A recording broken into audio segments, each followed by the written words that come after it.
when people were starving, how could other Indians be living like this? But at the same time, the Congress party, under his advice, followed a very discreet policy. They did not want to do anything which would drive them further into the arms of the British.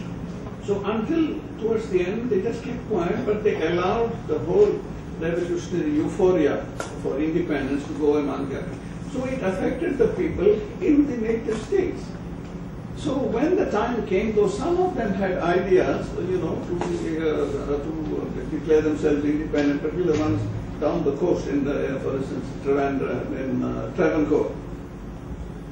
But then they found, even if they wanted to do it, their people would not permit this to happen, because there was so much of an excitement. So ultimately, the poor princes had no choice. So therefore, before independence, of course, we have to be grateful to Lord Mountbatten also, because he made it very clear to these people that you only had two choices. Either you join India or you join Pakistan. That was also written into the Indian Independence Act. So at the time of independence, 560 states, except for three, Junagadh, Hyderabad and Kashmir, all the others had joined one side or the other. So the great threat of the balkanization of India was removed. Of course, Patel also made sure that, those who hesitated, better not hesitate. And so you suddenly had, sadly, India was divided into India and Pakistan, but the further danger was of the balkanization of India was removed. And this is thanks mainly to the non-violent revolution which Gandhi made at the people's level. So this is another very major revolution. The other thing, of course, was this thing about bringing out, reviving India's cottage industries, which were practically gone. It started with the weaving and handloom, but ultimately it revived, the entire gamut of Indian traditional industries after independence. And Kamaladevi Chattopadhyay made a big contribution in this. Today, India's exports of all these traditional goods, brassware and carpets and so on and so on, exceeds $1 billion. But more than that, there are, I understand, about 30 million families who are involved in this, providing employment. This is another major contribution of Gandhi. Now, the thing which amazes me about Gandhi is he was so deeply involved in the Indian national struggle, and it was not an easy struggle. There were so many challenges to face, and yet the man never lost sight of the world. He followed everything that was happening all over. This is what amazes me. And let me read out to you. But before I go to that section, maybe just speaking about him as a social emancipator, I'd like to read this to you. What Professor Alan Brinkley of Columbia University has written. Most revolutions create enormous aspirations and never really fulfill them. Some betray them utterly. The American Revolution quickly drew boundaries around notions of freedom that were its inspiration, excluding African Americans, Native Americans, and to a considerable degree women. The French Revolution produced a frenzy of murderous rage, followed by nearly another century of monarchies. The Russian and Chinese revolutions created tyranny, oppression, and stagnation. Gandhi has been so mythologized since his assassination in 1948, the real man has almost disappeared. But he reserves his position as a resonant symbol of one of the most important phenomena of modern history, the simultaneous attack on colonialism and oppression of individuals, which has transformed much of the 20th century. Talking about women's rights in America, independence 1776. The women haven't got the right to vote until the 20s, 1927, I think. The British women got it in 1918 or 1919, just after the First World War. The Swiss didn't get it until 1966. And Indian women in 1947, on the first day of independence. So this gives you a scale of the magnitude of the revolution as far as the empowerment of Indian women are concerned.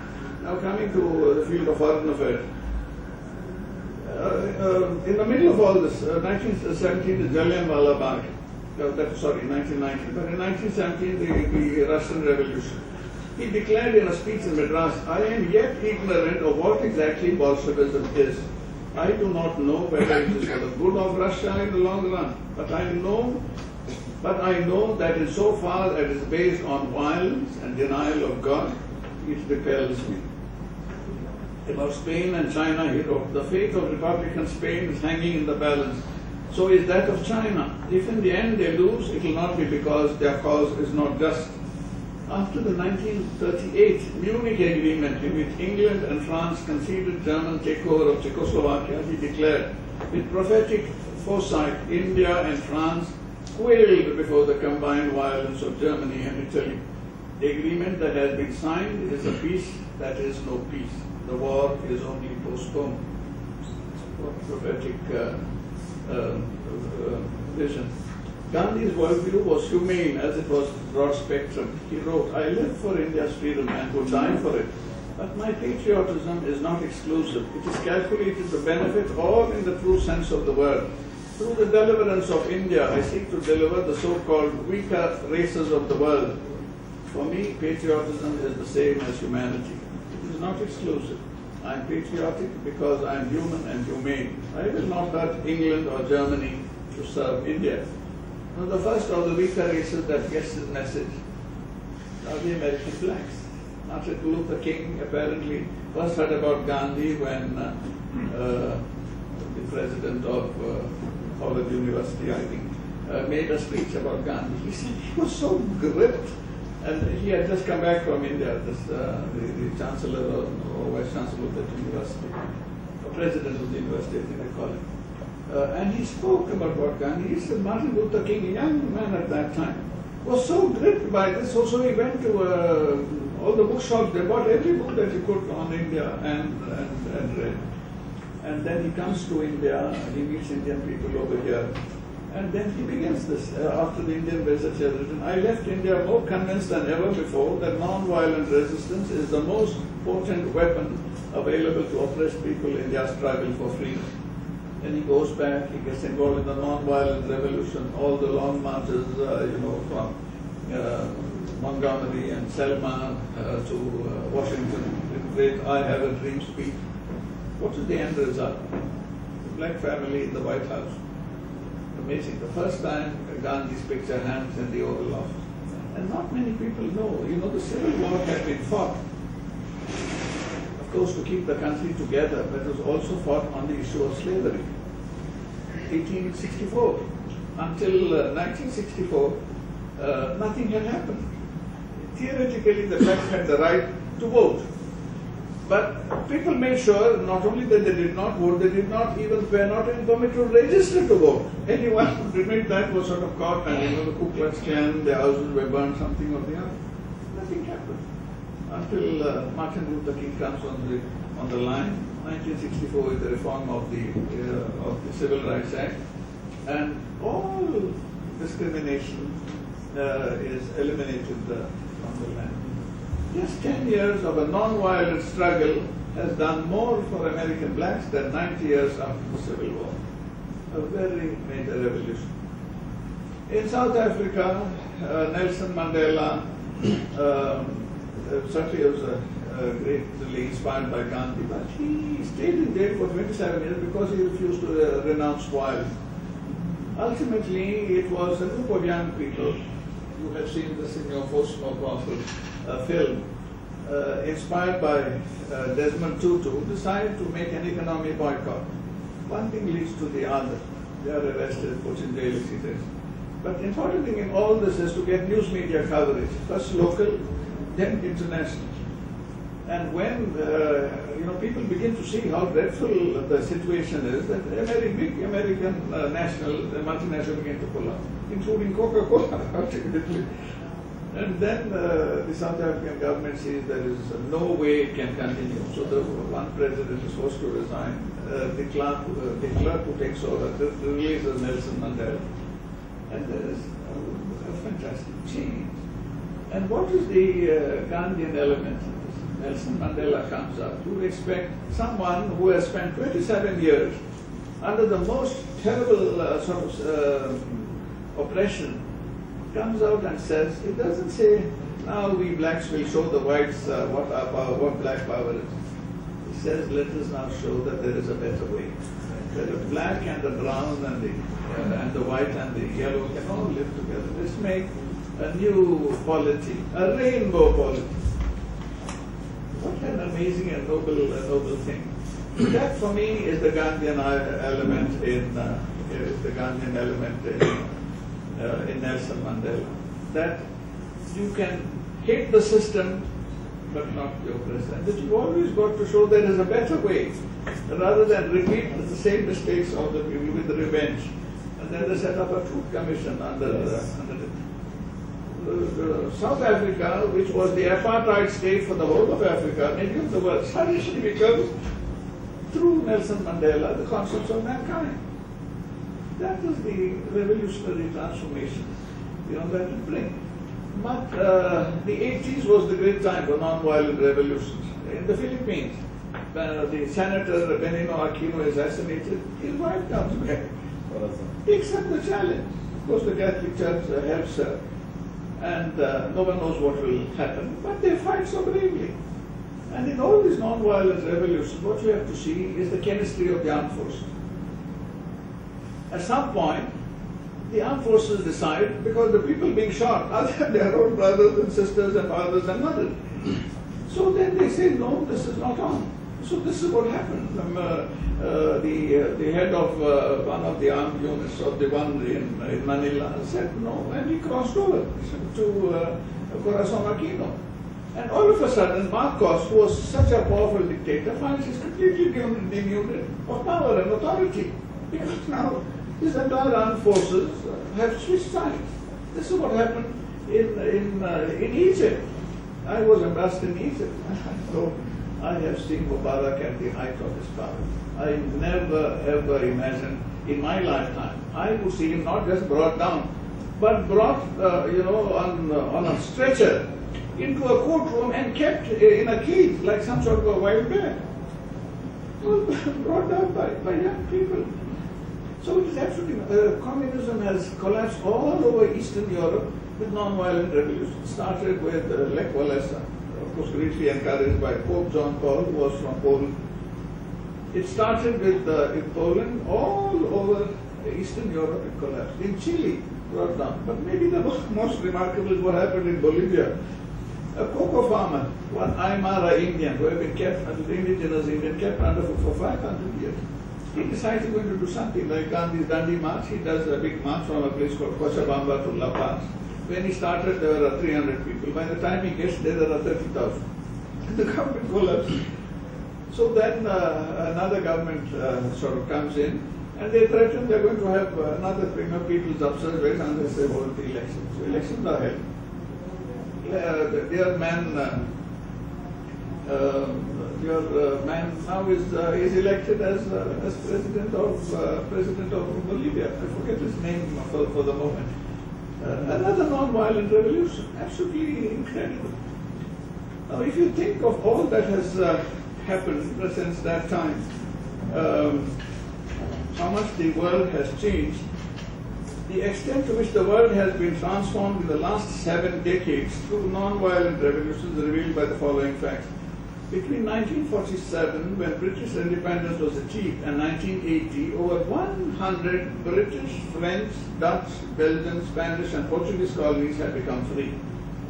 Once the brightest jewel on the British crown was plucked, there was no will left to hold on to other little things here and there. But more importantly, Gandhi's successful non-violent revolution completely destroyed the moral foundation, if you can describe that, of colonialism. Until then, people seriously believed, certainly in the West, that colonialism was a civilizing mission, the white man's burden. That God in some way had placed a great burden on them to teach these primitive dark-skinned people, what about civilization, how you eat with fork and spoon, and sort of people like this. The entire thing was destroyed. So now these very people were saying, yes, of course we are going to give them freedom, but they have to be prepared for it. So we are sort of educating them, training them, etc., etc. Within 50 years, it was all gone. Between 47 and the year 2000. When India joined the United Nations at independence, a little before independence, it was the 54th member of the United Nations. Today there are 193 So all the others have become independent after India. Between 1980 and 2010, non-violent revolutions had politically empowered US blacks and put a black president in the White House, ended apartheid in South Africa and transformed it into a rainbow polity based on universal adult franchise, overthrow the Marcos dictatorship and given the Philippines its and Asia's first woman head of state, brought down all East European communist dictatorships and established democratic governments in Estonia, Latvia, Lithuania, German Democratic Republic, Czechoslovakia, Hungary, Bulgaria, Romania, Russia, Serbia, Georgia, and Ukraine. The Berlin Wall had been dismantled, Germany reunified, the Warsaw Pact scrapped, and many of its former members admitted to the European Union. Terrorism had ended in Ireland, Pinochet dictatorship had collapsed, and Chile had its and Latin America's first woman head of state. Bolivia had its first Aymara head of state, and General Musharraf, not many people know this, had resigned and gone into exile, and democracy had been restored in Pakistan in their remarkable, what is called Black Coat Revolution. You know, where all the lawyers rose up when the Chief Justice had been destroyed. In early 2011, non-violent revolutions brought down oppressive and seemingly unassailable dictatorships in Tunisia and Egypt. About the latter revolution, Niranjan Ramakrishnan wrote in an article titled Gandhi on the Nile. The people of Egypt have raised a political monument that will rank alongside their mightiest wonders of antiquity. They have shown the world a model exercise of peaceful, determined, and dignified people power. 300 or more are said to have died in the struggle of the last 18 days. This was just after the revolution. All of them were protesters, not one a representative of the hated regime. Instead of the suicide bombers for which the regime has become renowned, this movement began with a single suicide. Instead of firebombing a building full of people, it began with a man in Tunisia setting himself on fire.